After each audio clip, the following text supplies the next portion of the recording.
Yes, I'm a 42-year-old man, and I'm recording this podcast wearing a pair of my new Lululemon pants. And I found them the same way most people find podcasts. And now, a look at what's trending in the podcast world and how it can help your show.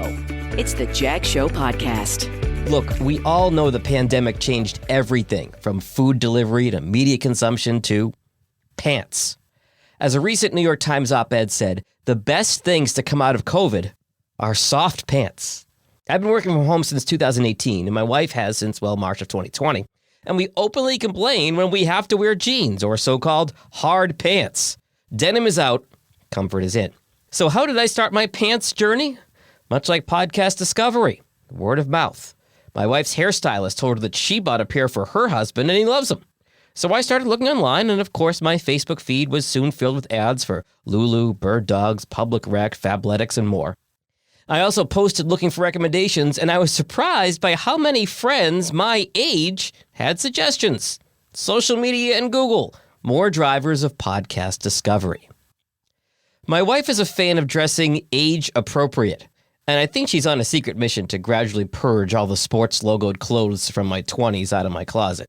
And yes, that includes sweatpants, which are now being replaced by the more modern joggers. At this point in time, me wearing a jersey to anything other than a game, makes about as much sense as sitting by the radio waiting for your favorite song to play.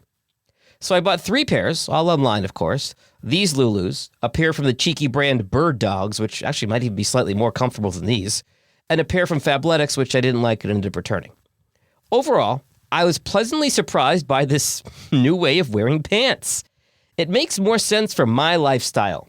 Just like podcast skeptics can often be won over by a show that entertains or informs them. I gotta admit, I stereotyped Lululemon, thinking it was a brand for wealthy suburban moms and sorority girls. But I was wrong. Just like every SNL sketch you've ever seen stereotypes podcasts and podcasters.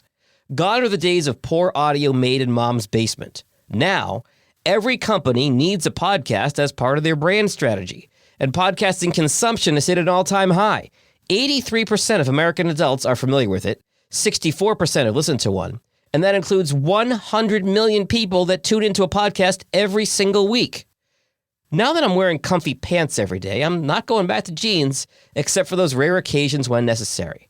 I hope you can find a podcast that feels as good on your ears as these pants do on my legs. And by the way, Lululemon, not a sponsor of this podcast, but if you're interested, I'd love some more pants. Later! The most popular ways to grow a podcast are recommendations of friends and family. So share this episode with someone you know. And for any questions you have about podcasts, find Jag online at jagindetroit.com.